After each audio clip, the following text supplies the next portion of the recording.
Ooh, boom, boom. How's it going? How's it going? Welcome aboard. And it is I, TJ, and from M5 Property Addicts, and we just wanted to welcome to M5 Successful Friends. And this is a podcast that I am doing on a solo. It's a solo project, this one. And the reason why I'm doing a solo project is that I've been invited to an event where a number of people who are killing it are doing amazing things. So let me just explain a little bit. What do I mean? You all know what does M5 Successful Friends stands for. We really are here to tell the untold stories of people that are making a difference or making a killing and making property a success. However, as I've been journeying along, I've also realized that there's other skills, there's other things that you can borrow from certain disciplines to make sure that you can win in this space as well. And as an entrepreneur myself, I am always trying to leaning into people who are doing amazing things. And one of my distant mentor is Robert Kiyosaki. I've had the privilege to know him, to work with him a little bit closer for around about 10 days or so. And out of that, I've consumed a lot of books and things like that. So I've taken on a liking into a lot of people who are American based. And so a lot of my people that I look up to, they're very American or American, they're based in the States. And if you look at real estate as well, they are far advanced than where we are. And obviously, if you're learning from people who are doing what you're trying to do, that gives you the edge. It is called a shortcut to success. And that's exactly what I'm doing here. So I was invited to a group of entrepreneurs that are doing amazing things in a, sort of like we can just say in a space of roundabout plus 3 to 5 years. And these are newbies, the guys that are killing it, and they're sharing their journeys on how they're doing it.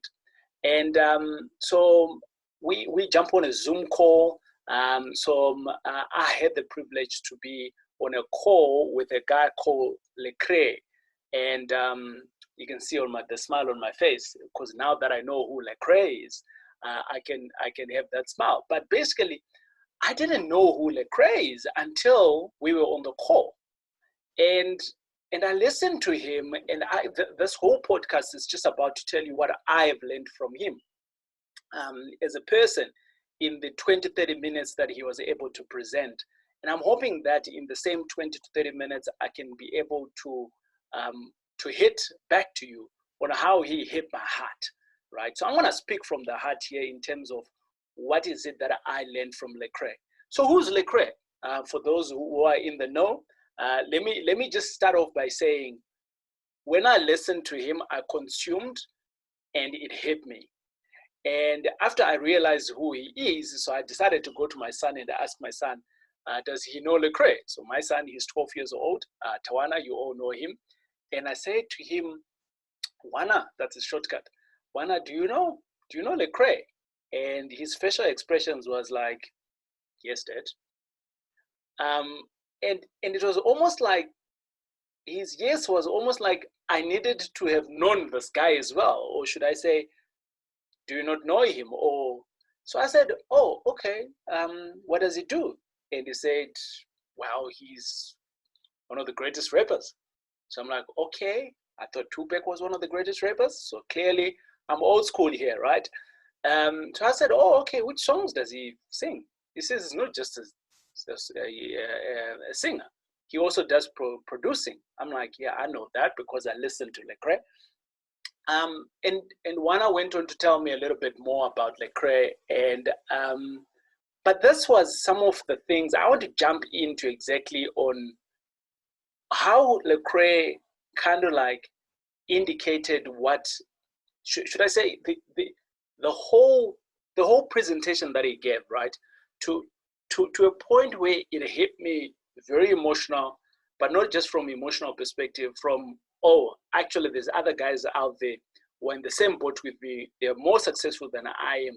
They're doing it amazingly, and they're doing great things. So Lecrae is Christian. He's a man of faith. And this is how you opened up his conversation, right? The thing that touched me. So I want to speak about my experience, how I consumed his message. And I've got it all written down here, so all of my notes in there, you can see. That's all the things that I learned. I do color coding, yes. It keeps the mind active whilst you're listening. So it zooms in. So number one, he says, one can be a thermometer in an environment, right? One can be a thermometer in an environment. So let's just decode that statement a little bit before I finish the whole statement. What does a thermometer do? The thermometer kind of like signals, or it measures the temperature in the room. And if the room is hot, it goes hot. And if the room is cold, it goes cold. So the thermometer kind of like gives you what's within the room. That's what a thermometer does, right? But he says, one can be a thermometer, but instead of being a thermometer, be a thermostat. Boom! I was like, whoa. Be a thermostat and control the temperature around you. And in this scenario, he gave an example where in one point, in one scenario, maybe in the mornings, it could be with Biba. And I'm not talking about people that you should be knowing, but if you don't know these people, then it means that you and I are in the same boat. And in one space, you could be with Justin Bieber. In another space, you could be like with Kirk Franklin. So if you look at these two are two extreme people, right? And I think the point there that I understood on how I consumed that is that as a leader, or as someone that is very serious about your life, instead of being influenced with what is happening around you, you should be the person who is influencing what is happening around you, okay? So instead of being consumed, right, rise up so that you can actually be able to lead and change the environment of where you are. Influence, that's what he is basically talking about here. But the way he dissected it, to me, it was quite powerful. He went on to talk about, in life there is various storms, and he specifically mentioned that there's 3 storms, right? And these are the 3 types of storms. The one storm is that you could cause that storm. So it's something that you have done and something that you have contributed to. So you are the cause of the storm. So all of these mishaps that are happening in life, you have caused it, right? So that's type number 1. Type number 2 is that it is a storm that has been caused by others, right? It is a storm that's been caused by others. So you got nothing to do with it, but because you're in it and others has caused it, so which means that it now has a ripple effect on you. Then the third one, which was quite an epiphany for me, because this is where we all are in today's world. And he mentioned this is the storm of living in a broken world. Living in a broken world, and basically where we are at this moment, we're living in a world of corona. People are scared. I should say that from a South African perspective, we haven't been hit hard as the Americans have been hit. We're seeing a bigger number of people that are recovering from corona and things like that. But in the States, they are almost just above, I think it was, when I last checked, it was just above 500,000. That's about 500,000 people that have been hit by corona. So what can you do? What can you do, right, if you are living in a broken world? Now, these are the things that I then took out of that. So in terms of what can you do? And for me, this is not just about corona. I sort of like looked at it and said to myself, how best can I consume this into my everyday life? How best can I make sure that I can utilize this? But where else can I utilize this? The point is that you can utilize it in any form of crisis. The point is you can utilize it in anything that you cannot control. Because if you're in a storm of something that you can control, you can do something about it. If you're in a storm of what other people have done, maybe you can give them some advice to say, maybe work it this way, or you can be part of the solution. But if you are in a broken world, then what? These are my sort of like 7 takeaways from it. Number 1 is that he said that you need to walk through the storm together with everyone, right? You need to walk through the storm together with everyone. And a lot of us, we cannot do that, especially for some of us who are leaders, right? Because we are those people that are wanting to solution things. We want to solution things. Right now, a lot of us, we are in lockdown, we're at home, and we can't do anything. So we were solution-based, so we want to do stuff. But the only thing that we can do is stay at home and be in the lockdown. That's the reality of what is happening right now. And we need to weather the storm as it comes and goes. That's it for number one. Number two, we need to stay united. There's lots of things that are happening. We could be thinking, hey, I could do it differently. The president is called out for a national lockdown. Being united means that we are all doing it all in the same accord. We are united for that cause. Right now, we are all united as South Africans to drive Corona out by staying at home. If we stay at home, the disease won't spread that far. But if you look at it on the other side, in a normal crisis other than Corona, if you have different views of how to solve something, or if you have different views on how to tackle something, then it will not work. The solution won't work because you are pulling all of your resources, you are pulling your thinking, and all of you are not united. So there is power in unification, right? That's number two. Number three, have faith. We don't know when Corona is going to finish. However, we've had many crises that have come and gone. Some of them have been more scarier than what is happening now from a South African perspective. However, other people as an individual, like I have faced, like, I don't know how to explain it, but I've been faced with a harder crisis in my life before, which was very life-threatening, a number of them actually, but I have survived all of them. So can I also survive this one? The possibilities are very high, but I need to have faith in something that is greater than me. So you could be from Jesus, you could be from anywhere else, but the whole thing is that this you cannot control because it's not within your control. So how best can you work around it? It's by having faith that it's going to work out, by having faith that there is someone greater who's going to work it out for us. And that's number three. Number four, he speaks of identity. Who are you? He speaks of identity. A lot of us, we don't know who we are, and that's okay. But the thing is that one needs to now start understanding who are you. Because in a time like this one, in terms of crisis, a lot of people can come in and start trying to say, hey, you need to do this. Hey, you need to do that. Hey, this is what's going to work. Hey, this is what to. So a lot of advice will start coming in. Some of it is firm, it's good, and it's good advice. A lot of it might not be at all, right? It might not be sound at all.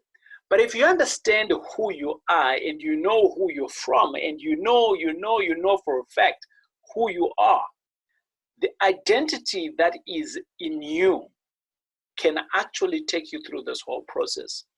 And if people come through to you and say, hey, we need to do this for that, hey, we need to take this for that, we need to take this medication for that corona not to hit us, if you know who you are, then within your identity, you can stand strong, and out of that, you can come out of this because your identity, who you are, can push you through. Number five, it says, this was quite deep for me because I look at people like Lecrae, and he's a multimillionaire doing amazing things in the music industry.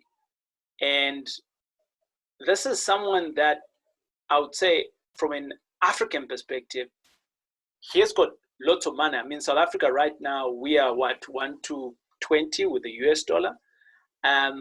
So my 1 million is there, 20 is the, our 20 million is there, 1 million, right? So if he's a multi-millionaire, which means that he is far more than what we can have, and we're thinking that we're living a good life if we're being millionaires. And if a person of that stature is going into an environment of wanting to surrender to someone who is greater, to surrender to say, well, from a God perspective, God, have your way in what is happening right now. I don't know what I don't know, but I would like you to take charge. Who am I? The guy who is sitting, I don't want to say down here in Africa as if, we're not relevant. But the fact, what I'm trying to position here is that if people of a greater stature like that can still believe in God, they have it all in life. Money is not a problem. Success is not a problem. And if people like those are leaning in to surrender themselves to something greater than that, than what we know, which is God. Now, how about us?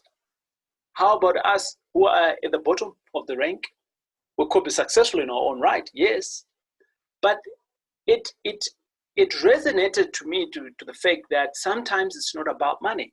Sometimes it's just about your faith taking you to the next step and believing that it can be done. But if you believe it can be done and you can't do anything, who then or what then do you do? Surrendering is the best thing that you can do, and to let God take his will. And then something else here that I also learned is that, and this is the last point that I'm going to make here, and it speaks about one needs to become, and I think it ties into the surrendering part. And this here, he talks about saying, become a sailboat. So a lot of us might know what a sailboat is. A sailboat is just basically one of those boats that you go onto. Let's say we jump on a river or on a sea, or whatever the case is, but you jump on water. And a sailboat, if the wind comes through, you pull up your sails, and then it draws you into one direction. So obviously you're navigating where you're going, utilizing the sails, right? So it's a sailboat. And here, what he was trying to say is that when you become a sailboat, you are heavily reliant on God to move. You're heavily reliant on the wind. You're heavily reliant on what is happening, right? And with that, you can then adjust your sail to make sure that it is going into the right direction to where obviously you are wanting to do. So you are doing your part, but the bigger being or the bigger cause of what is happening, it's about God. God is leading the way. Now, the last one is, a lot of us as leaders, we have already started trying to do a whole lot of much, because we're now thinking that we have all this time, we're in lockdown. What can we do? How can we do it? So we're pushing a lot of things. And the last thing that you speak up for is that avoid to do too many things at the same time. And I am guilty of that. I want to do, because I'm sort of like in a space where I cannot do what I want to do every day. So I now feel the edge of wanting to do stuff. So I wake up very early, I sleep very late, and all of those things. But he says, or he cautions, if you're like me, don't try to do too much, because you might burn yourself. And guess what? Within this lockdown, if you have to burn yourself, you're compromising your health. And so you don't want that, right? So I was hit.